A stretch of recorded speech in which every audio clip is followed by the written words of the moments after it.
बहुत समय पहले भारत के एक सुंदर और शांत गांव सूरजपुर में एक साधारण कुम्हार परिवार रहता था। यह गांव मिट्टी की खुशबू से भरा हुआ था। चारों ओर खेत खलिहान, कच्चे रास्ते, तालाब और मिट्टी से बने छोटे छोटे घर। गांव के लोग सादगी और मेहनत से अपना जीवन बिताते थे। उसी गांव में एक बच्ची का जन्म हुआ, चमेली। उसके माता पिता साधारण कुम्हार थे, पर उनके हाथों में ऐसा जादू था कि वे मिट्टी को भी जीवन दे देते थे। उनके बनाए घड़े, दीपक और मूर्तियां इतनी सुंदर होती कि दूर दूर के गांवों से लोग उन्हें खरीदने आते। चमेली बचपन से ही मिट्टी के खेल में रम जाती। जब उसकी उम्र के बच्चे गुड़ियों से खेलते, वह मिट्टी में हाथ डुबोकर छोटी छोटी मूर्तियां बनाती। शुरू में तो यह खेल लगता था, लेकिन धीरे धीरे उसका हाथ ऐसा सधा कि उसकी बनाई मूर्तियां गांव के बड़े बड़े कलाकारों से भी सुंदर निकलती। गांव वाले कहते, यह लड़की तो मिट्टी से बात करती है, इसके हाथों में देवी का आशीर्वाद है। चमेली के माता पिता भी उस पर गर्व करते। वे अक्सर कहते, हमने मिट्टी को आकार देना सिखाया, पर इसने मिट्टी को आत्मा दे दी। दिन बीतते गए और चमेली की कला पूरे इलाके में प्रसिद्ध हो गई।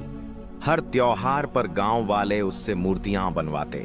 मंदिर में सजने वाली देवी देवताओं की मूर्तियां भी वही बनाती थीं। लोग न केवल उसकी कला, बल्कि उसके सादे स्वभाव और नम्रता की भी प्रशंसा करते थे।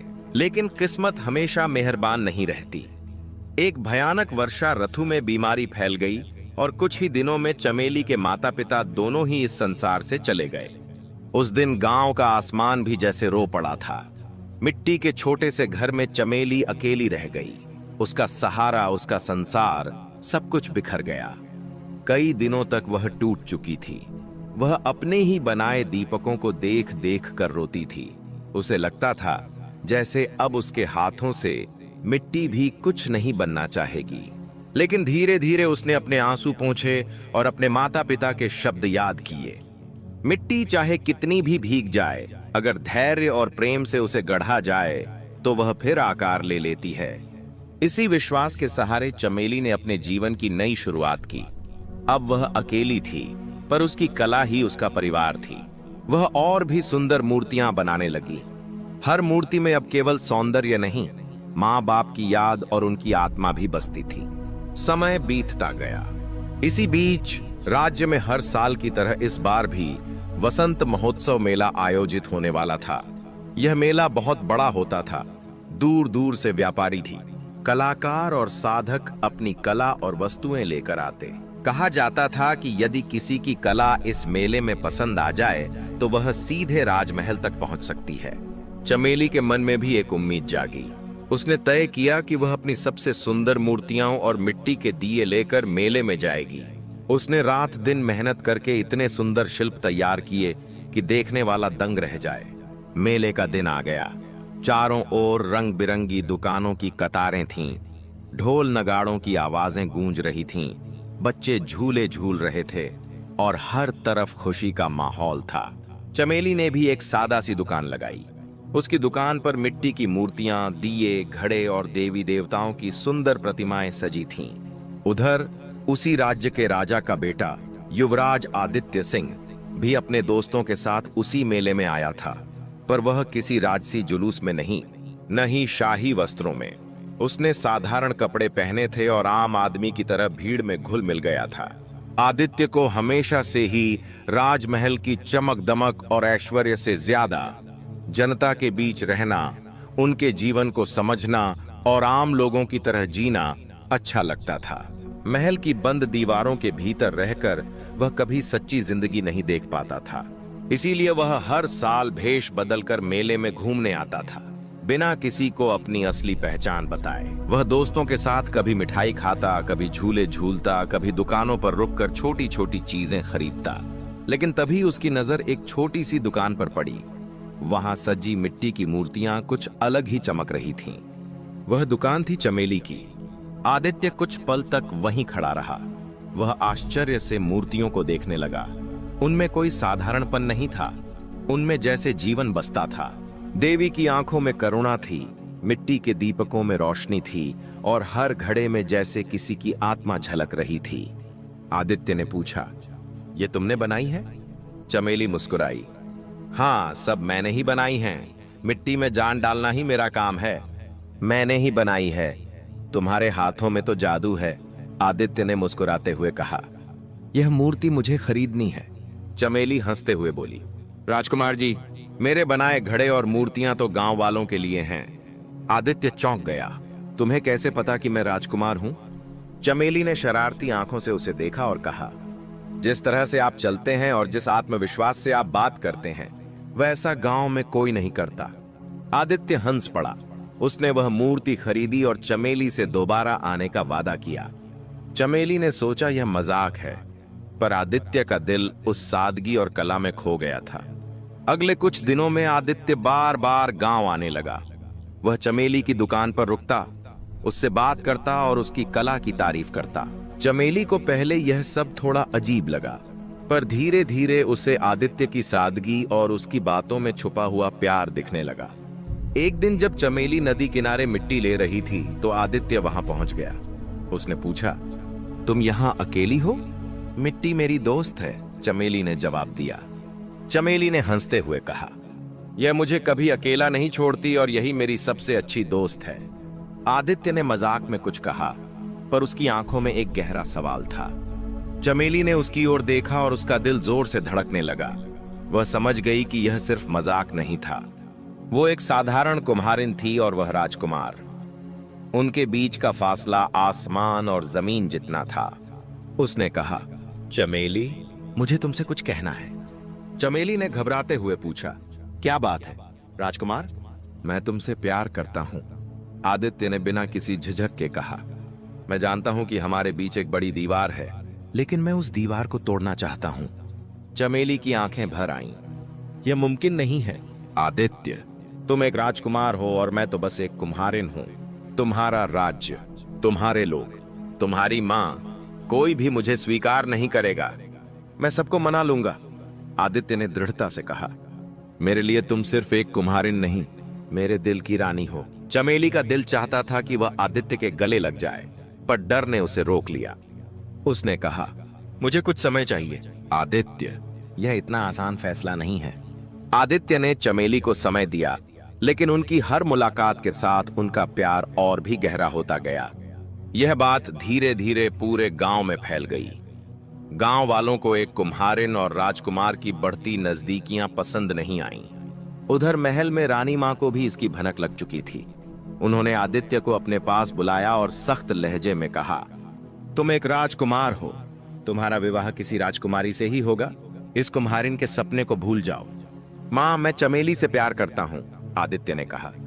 वह मेरे दिल की रानी है। रानी क्रोधित हो गई। अगर तुम नहीं माने तो मैं उसे गांव से निकलवा दूंगी। आदित्य का दिल टूट गया, लेकिन उसने हिम्मत नहीं हारी। वह तुरंत चमेली से मिला और उसे सारी बात बताई। चमेली ने गहरी सांस ली और कहा, आदित्य, मैं तुमसे प्यार करती हूं, लेकिन मैं तुम्हारे और तुम्हारे परिवार के बीच नहीं आना चाहती। नहीं चमेली, आदित्य ने कहा, हम साथ मिलकर हर मुश्किल का सामना करेंगे। चमेली और आदित्य का प्यार अब एक तूफान की तरह था, जो न तो रुक सकता था और न ही छिप सकता था। लेकिन इस प्यार की राह में अब कांटे बिछने लगे थे। गांव में अफवाहें तेजी से फैल रही थीं। कुछ लोग चमेली पर ताने कसते हुए कहते, तूने क्या सोचा कुम्हारिन, कि राजकुमार तुझसे शादी कर लेगा? दूसरी ओर महल में रानी ने अपने सलाहकारों के साथ मिलकर एक योजना बनानी शुरू कर दी। वे किसी भी कीमत पर आदित्य को चमेली से दूर करना चाहती थीं। इसके लिए रानी ने अपने सबसे भरोसेमंद सलाहकार महेश्वर को बुलाया। महेश्वर एक क्रूर और चतुर व्यक्ति था, जो रानी के हर हुक्म को आंख मूंद कर मानता था। रानी ने उससे कहा, महेश्वर, इस कुम्हारिन का गांव में रहना अब बर्दाश्त नहीं होगा। उसे यहां से दूर करो, लेकिन ऐसा होना चाहिए कि आदित्य को जरा भी शक न हो। महेश्वर ने सिर झुकाया और कहा, जैसी आपकी आज्ञा रानी मां, मैं कुछ ऐसा करूंगा कि वह खुद ही गांव छोड़कर चली जाए। उधर आदित्य और चमेली छुप छुप कर मिलने लगे। वे नदी के किनारे एक पुराने बरगद के पेड़ के नीचे मिलते, जहां कोई नहीं आता था। एक शाम जब आसमान तारों से भरा था, चमेली ने आदित्य से कहा, मुझे डर लगता है आदित्य, अगर तुम्हारे परिवार ने मुझे नुकसान पहुंचाने की कोशिश की तो मैं क्या करूंगी? आदित्य ने उसका हाथ थाम कर कहा, चमेली, मैं तुम्हें कुछ नहीं होने दूंगा। अगर जरूरत पड़ी तो मैं अपना राजपाट भी छोड़ दूंगा। चमेली की आंखें नम हो गईं। तुम ऐसा कैसे कह सकते हो? तुम्हारा राजपाट तुम्हारी जिम्मेदारी है। मैं नहीं चाहती कि मेरे कारण तुम्हारा भविष्य बर्बाद हो। मेरे लिए तुम ही मेरी दुनिया हो, आदित्य ने कहा। राजपाट तो आता जाता रहता है, लेकिन तुम्हारे जैसा प्यार मुझे फिर कभी नहीं मिलेगा। महेश्वर ने अपनी योजना पर काम शुरू कर दिया। उसने गांव के कुछ लोगों को पैसे देकर यह अफवाह फैलाई कि चमेली ने जादू टोने से राजकुमार को अपने वश में कर लिया है। गांव वालों में डर और गुस्सा फैलने लगा। एक रात कुछ लोग चमेली के घर के बाहर जमा हो गए और चिल्लाने लगे, जादूगरनी, गांव छोड़ दे। चमेली डर गई, लेकिन उसने हिम्मत नहीं हारी। उसने दरवाजा खोला और कहा, मैंने कोई जादू नहीं किया, मैं सिर्फ अपने काम से मतलब रखती हूं। लेकिन भीड़ नहीं मानी। तभी आदित्य को खबर मिली। वह तुरंत घोड़े पर सवार होकर वहां पहुंचा। भीड़ को देखकर उसने गुस्से में कहा, जो कोई भी चमेली को नुकसान पहुंचाएगा उसे मुझसे बुरा अंजाम भुगतना पड़ेगा। उसकी आवाज में इतनी ताकत थी कि भीड़ डरकर बिखर गई। चमेली ने आदित्य को गले लगा लिया और रोते हुए कहा, यह सब मेरे कारण हो रहा है। शायद मुझे सचमुच यह गांव छोड़ देना चाहिए। नहीं, आदित्य ने दृढ़ता से कहा, हम इस लड़ाई को साथ मिलकर लड़ेंगे। मैं तुम्हें अकेला नहीं छोड़ूंगा। अगले दिन आदित्य ने अपनी मां से खुलकर बात करने का फैसला किया। वह महल पहुंचा और रानी के सामने खड़ा हो गया। मां, मैं चमेली से शादी करूंगा। अगर आप मुझे रोकेंगी तो मैं राजपाट छोड़कर उसके साथ चला जाऊंगा। रानी हैरान रह गईं।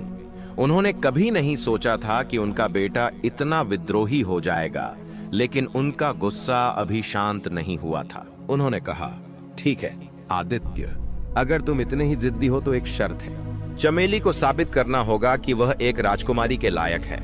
मैं उसे एक नामुमकिन काम दूंगी। अगर वह उसे पूरा कर लेती है तो मैं तुम्हारी शादी को स्वीकार करूंगी। आदित्य को यह शर्त खतरनाक लगी, लेकिन उसे चमेली पर पूरा भरोसा था। उसने जाकर चमेली को सारी बात बताई। चमेली ने गहरी सांस ली और कहा, मैं तैयार हूं आदित्य, जो भी हो, मैं तुम्हारे प्यार के लिए हर चुनौती स्वीकार करूंगी। रानी ने चमेली को बुलाया और कहा, तुम्हें एक ऐसा घड़ा बनाना होगा जो न कभी टूटे, न उसका पानी सूखे, और जो मेरे महल की शोभा बनाए। तुम्हारे पास सिर्फ 7 दिन हैं। चमेली के लिए यह काम नामुमकिन था। मिट्टी का घड़ा तो सूखते सूखते फट ही जाता था और पानी भी जल्दी ही रिस जाता था। लेकिन चमेली ने हार नहीं मानी। उसने अपने छोटे से घर में दिन रात काम करना शुरू कर दिया। आदित्य हर दिन आकर उसका हौसला बढ़ाता रहा, उसे प्रोत्साहित करता और कहता, तुम कर लोगी। पर महेश्वर की नजरें अभी भी चमेली पर टिकी थीं। उसने सोचा, यह सबसे सही मौका है चमेली को हमेशा के लिए खत्म करने का। उसने एक नई साजिश रची, जिसका पता न तो चमेली को था और न ही आदित्य को। चमेली ने रानी मां की चुनौती को स्वीकार तो कर लिया था, लेकिन उसके मन की गहराइयों में यह बात साफ थी कि यह राह कांटों भरी होगी। एक ऐसा घड़ा बनाना था जो न कभी टूटे, न उसका पानी सूखे, और साथ ही महल की शोभा बढ़ा दे। यह किसी साधारण कुम्हारिन की काबिलियत से परे था। यह उसके हुनर, जहाँ साहस और अस्तित्व की सबसे बड़ी परीक्षा थी। उसने अपने छोटे से घर के एक कोने को कार्यशाला में बदल डाला। मिट्टी, पानी और चाक के साथ उसने अपने दिन रात एक कर दिए। हर सुबह नई उम्मीद के साथ वह घड़ा गढ़ने बैठती और हर रात किसी न किसी कमी के साथ उसे तोड़कर फिर से शुरू कर देती। कभी मिट्टी सही नहीं बैठती, कभी आकार बिगड़ जाता, तो कभी घड़ा सूखने से पहले ही दरक जाता। इन कठिन पलों में आदित्य उसका सबसे बड़ा सहारा बना। वह रोज उससे मिलने आता, उसके पास बैठकर उसे हिम्मत देता। वह मुस्कुराते हुए कहता, चमेली, तुम्हारी कला में जादू है। तुम जरूर कुछ ऐसा बना लोगी जो पूरे राज्य को हैरान कर देगा। चमेली भी हल्की मुस्कान देती, लेकिन उसकी आंखों में छिपी थकान और चिंता को आदित्य साफ महसूस कर सकता था। वह जानती थी यह सिर्फ एक घड़े की बात नहीं थी, बल्कि यह उसके स्वाभिमान, उसके प्रेम और उसके भविष्य की लड़ाई थी। यह उसके और आदित्य के प्यार की असली परीक्षा थी। महेश्वर, जो रानी का वफादार सलाहकार था, चुपके से चमेली की हर हरकत पर नजर रख रहा था। उसे पता था कि अगर चमेली घड़ा बनाने में सफल हो गई तो रानी को आदित्य और चमेली की शादी माननी पड़ेगी। यह उसके लिए बर्दाश्त से बाहर था। महेश्वर ने एक खतरनाक योजना बनाई। उसने गांव के एक कुख्यात जादूगर भैरवनाथ को बुलाया, जो अपने काले जादू और रहस्यमय शक्तियों के लिए बदनाम था। महेश्वर ने भैरवनाथ से कहा, चमेली जो भी घड़ा बनाए तुम उसे रात में तोड़ देना, और अगर वह फिर भी हार न माने तो ऐसा करो कि वह खुद ही गांव छोड़कर भाग जाए। भैरवनाथ ने तिरछी मुस्कान के साथ कहा, यह काम मेरे लिए बच्चों का खेल है, बस मेरी कीमत पूरी कर दो। महेश्वर ने उसे सोने की मोहरों से भरा एक थैला दे दिया। उसी रात जब चमेली अपने बनाए एक घड़े को आखिरी रूप दे रही थी, अचानक तेज हवा चली। चमेली का छोटा सा घर हवा के झोंकों से कांप उठा और दरवाजा खुल गया।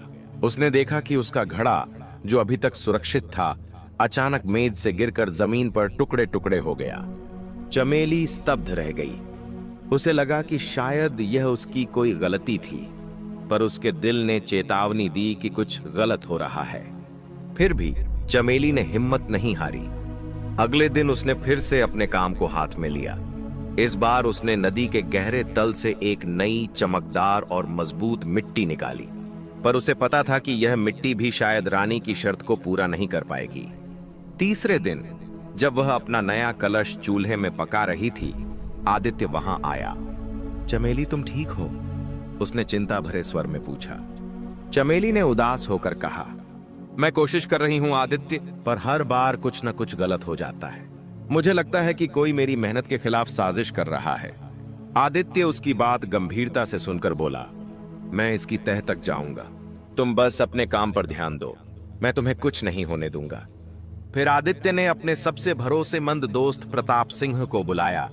प्रताप सिंह गांव का एक चतुर और फुर्तीला लड़का था, जो महल में आदित्य का साथी था। आदित्य ने उसे चमेली के घर और उसके आसपास नजर रखने के लिए कहा। उस रात जब भैरवनाथ फिर से चमेली के घर में घुसने की कोशिश कर रहा था, प्रताप सिंह ने उसे पकड़ लिया। भैरवनाथ ने भागने की कोशिश की, पर प्रताप सिंह ने उसे मजबूती से पकड़कर आदित्य के सामने पेश कर दिया। आदित्य ने भैरवनाथ से सख्ती से पूछताछ की। डर के मारे उसने सारा सच उगल दिया कि कैसे महेश्वर ने उसे चमेली के खिलाफ साजिश करने के लिए पैसे दिए थे। आदित्य का क्रोध 7वें आसमान पर था। वह तुरंत महल पहुंचा और रानी को सारी बात बताई। मां, आपने मेरे प्यार को खत्म करने के लिए इतनी घटिया हरकत की, आदित्य क्रोध में बोला। रानी चुप रही।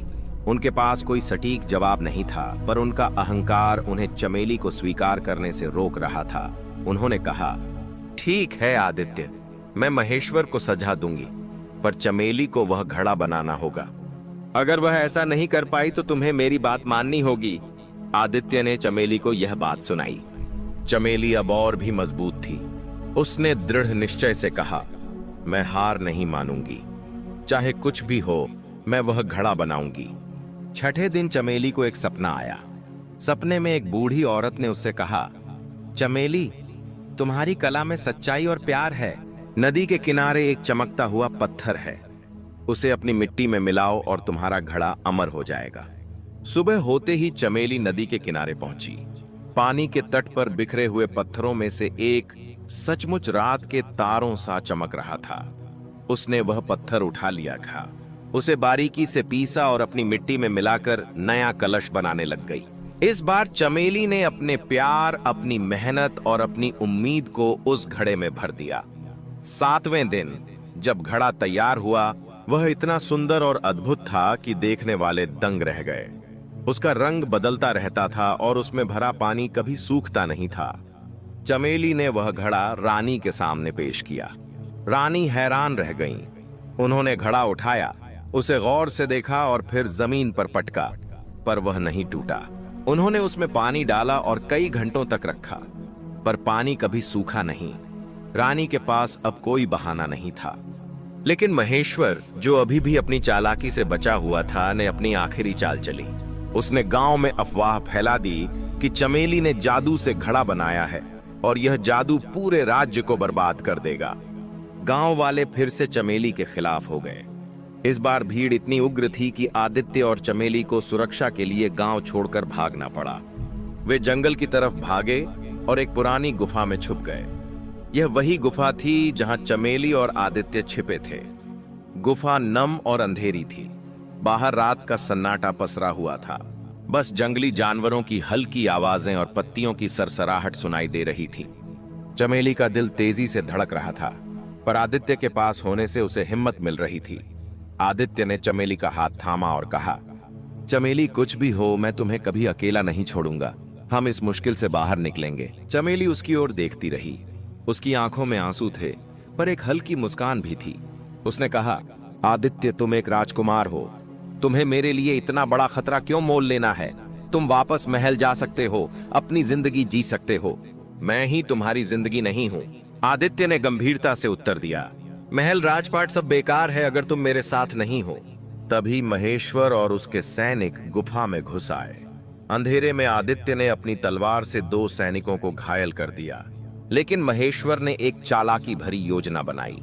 उसने अपने आदमियों को गुफा के प्रवेश द्वार पर आग लगाने का आदेश दिया, ताकि धुएं से गुफा भर जाए और चमेली और आदित्य बाहर आने को मजबूर हों। धुआं गुफा में फैलने लगा। चमेली खांसने लगी और आदित्य की आंखें जलने लगीं, पर चमेली ने हिम्मत नहीं हारी। उसने गुफा के एक कोने में एक छोटा सा छेद देखा, जहां से हवा आ रही थी। उसने आदित्य को इशारा किया और दोनों उस ओर बढ़े। छेद को खोदकर बड़ा करने में उन्हें थोड़ा समय लगा, लेकिन आखिरकार वे एक संकरे रास्ते से बाहर निकल आए। बाहर आते ही चमेली ने देखा कि जंगल में बारिश शुरू हो गई थी।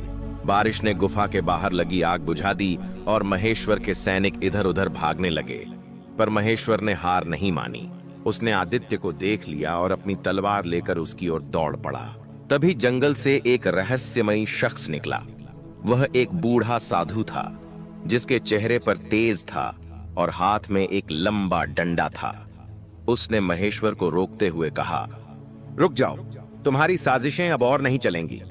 महेश्वर हंसा और बोला, अरे बूढ़े, तू मेरे रास्ते में क्यों आ रहा है?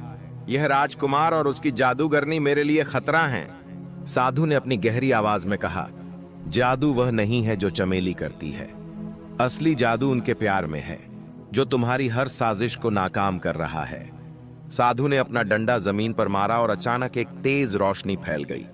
महेश्वर और उसके सैनिक डर के मारे पीछे हट गए। साधु ने आदित्य और चमेली को अपने साथ चलने का इशारा किया।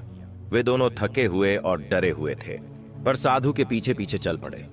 साधु उन्हें जंगल के गहरे हिस्से में एक छोटी सी झोपड़ी में ले गया।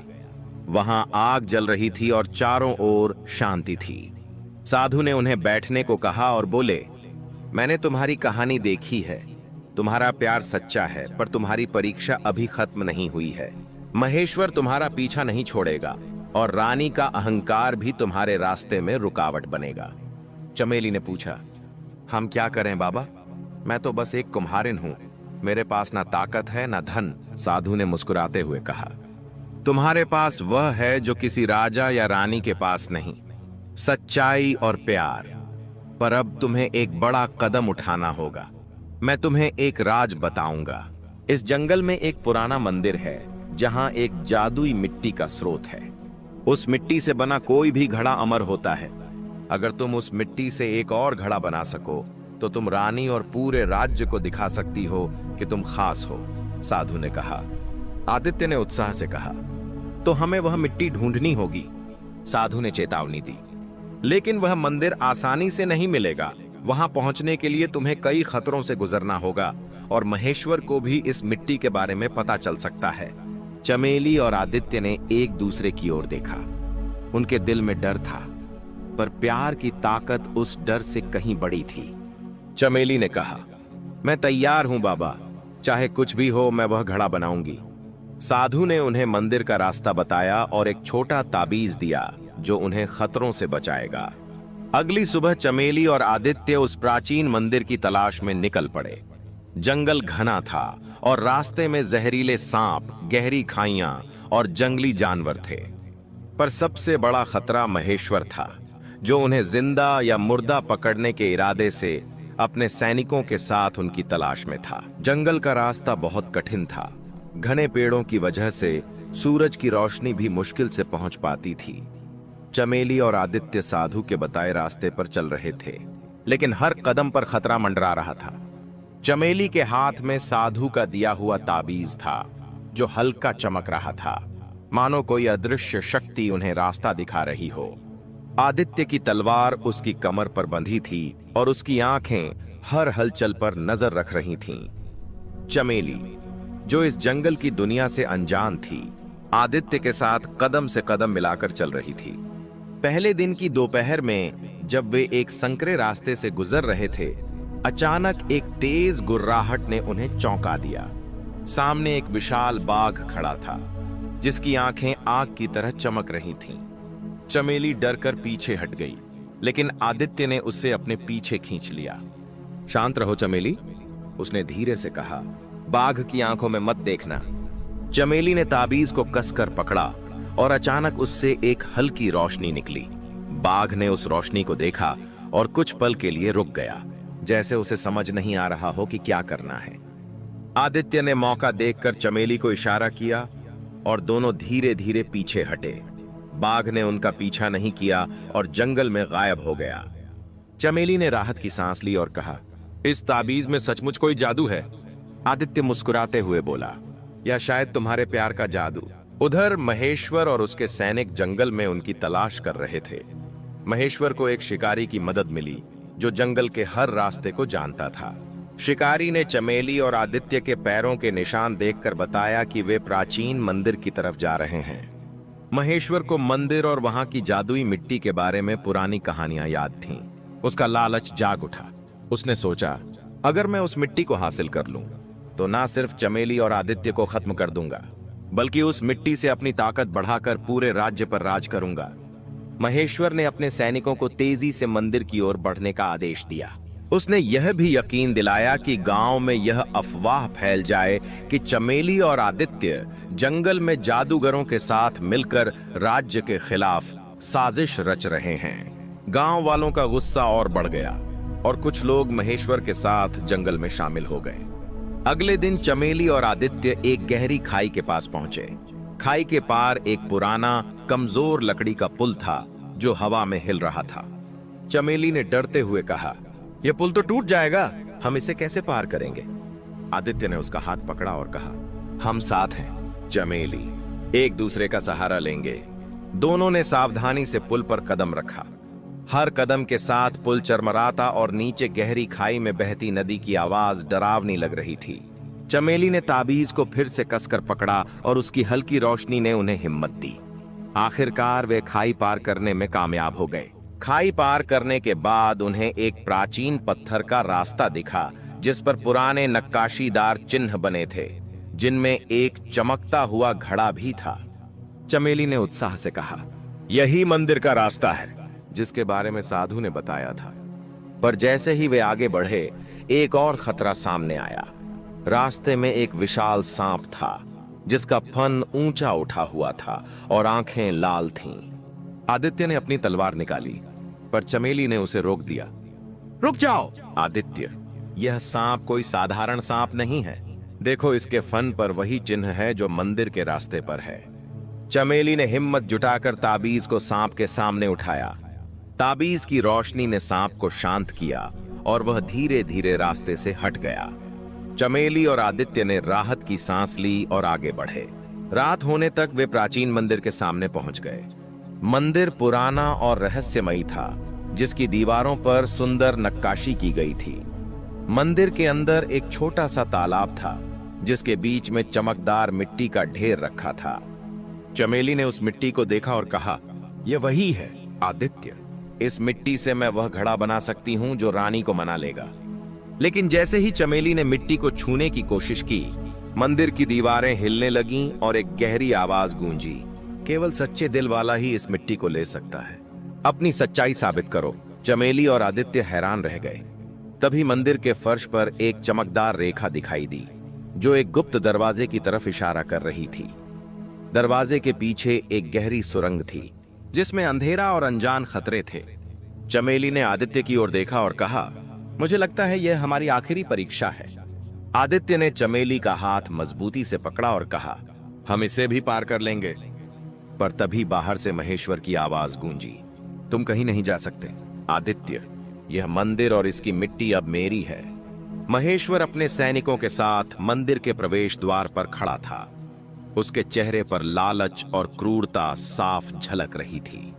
चमेली और आदित्य के पास दो रास्ते थे, या तो वे सुरंग में जाकर मिट्टी हासिल करने की कोशिश करें या महेश्वर और उसके सैनिकों का सामना करें। लेकिन समय कम था और महेश्वर तेजी से उनके करीब आ रहा था। आखिरकार अद्भुत साहस और अपनी कला की ताकत से चमेली ने मिट्टी से वह अमर घड़ा बना लिया। उन्होंने उसे सुरक्षित महल तक पहुंचाया। महल में चमेली और आदित्य की नई जिंदगी खुशहाली और प्रेम से भरी थी। चमेली का कला केंद्र गांव और शहर के लोगों के लिए प्रेरणा का स्रोत बन गया और आदित्य के नए नियमों ने राज्य में समानता और सम्मान की भावना को बढ़ाया। लेकिन उस रहस्यमयी संदेशवाहक का पत्र उनके मन में एक नई जिज्ञासा जगा दी थी। पत्र में लिखा था कि प्राचीन मंदिर में एक और रहस्य छिपा है जो उनके राज्य को हमेशा के लिए बदल सकता है। चमेली और आदित्य ने इस रहस्य को सुलझाने का फैसला किया। इस बार वे अकेले नहीं गए। उन्होंने अपने भरोसेमंद साथी प्रताप और गांव के कुछ नौजवानों को साथ लिया। चमेली, आदित्य और उनकी छोटी सी टोली जंगल में उस प्राचीन मंदिर की ओर बढ़ी। इस बार रास्ता पहले से कम डरावना था, क्योंकि गांव वालों का साथ और चमेली के जादुई ताबीज की शक्ति उनके साथ थी। मंदिर में पहुंचते ही उन्होंने देखा कि माहौल पहले से अलग था। वह तालाब जहां से चमेली ने जादुई मिट्टी ली थी अब सूख चुका था, लेकिन उसके नीचे एक चमकता हुआ पत्थर था जिस पर प्राचीन भाषा में कुछ लिखा था। चमेली ने ताबीज की रोशनी में वह भाषा पढ़ी। सच्चे दिल से यहां आने वाला मिट्टी का आखिरी रहस्य पाएगा, एकता का उपहार। तभी मंदिर की दीवारें फिर हिली और एक गुप्त कमरा खुल गया। कमरे के अंदर एक पुरानी मूर्ति थी जो एक कुम्हार और एक राजा को एक साथ मिट्टी का घड़ा बनाते हुए दिखा रही थी। मूर्ति के पास एक छोटा सा तालाब था जिसमें चमकदार मिट्टी थी, पर इस बार वह मिट्टी हर रंग में बदल रही थी। चमेली ने उस मिट्टी को छुआ और उसे एक सपना दिखाई दिया। उसके और आदित्य के नेतृत्व में एक ऐसा राज्य जहां हर व्यक्ति अपनी कला, मेहनत और प्यार से एक दूसरे से जुड़ा था। चमेली ने उस मिट्टी से एक नया घड़ा बनाया जो देखने वाले के सामने हर बार अलग अलग रंग और आकार में चमकता था। इस घड़े की खासियत यह थी कि यह हर उस व्यक्ति के सपनों को दिखाता था जो इसे देखता था। चमेली और आदित्य ने इस घड़े को अपने राज्य के केंद्र में रखा और इसे एकता का घड़ा नाम दिया। इस घड़े ने न केवल गांव वालों को एकजुट किया, बल्कि पड़ोसी राज्यों के साथ भी शांति और सहयोग की शुरुआत की। रानी, जो अब चमेली को अपनी बेटी की तरह मानती थी, ने इस घड़े को देखकर कहा, चमेली, तुमने न सिर्फ मेरे बेटे का दिल जीता, बल्कि पूरे राज्य को एक नया रास्ता दिखाया। समय के साथ चमेली और आदित्य का प्यार और भी मजबूत होता गया। उनका राज्य समृद्धि और खुशहाली का प्रतीक बन गया। चमेली का कला केंद्र नई पीढ़ियों के लिए प्रेरणा का स्रोत बन गया और आदित्य के न्यायपूर्ण शासन ने हर व्यक्ति को सम्मान और अवसर प्रदान किया। महेश्वर, जिसने देश निकाला पा चुका था, कभी वापस नहीं लौटा और उसकी साजिशें इतिहास के पन्नों में दफन हो गईं। एक दिन जब चमेली और आदित्य अपने महल की छत पर सूर्यास्त देख रहे थे, चमेली ने कहा, आदित्य, क्या तुम्हें लगता है कि हमारा प्यार सचमुच इतना शक्तिशाली था? आदित्य ने उसका हाथ थामा और कहा, चमेली, हमारा प्यार मिट्टी की तरह था, सादा, पर उसमें अनंत संभावनाएं थीं। तुमने उस मिट्टी को एक अमर कहानी में ढाला और मैंने उसे हकीकत बनाया। उस दिन के बाद चमेली और आदित्य ने अपने राज्य को प्यार, एकता और कला के रंगों से सजाया। उनका जादुई घड़ा और एकता का घड़ा आने वाली पीढ़ियों के लिए प्रेरणा बन गए।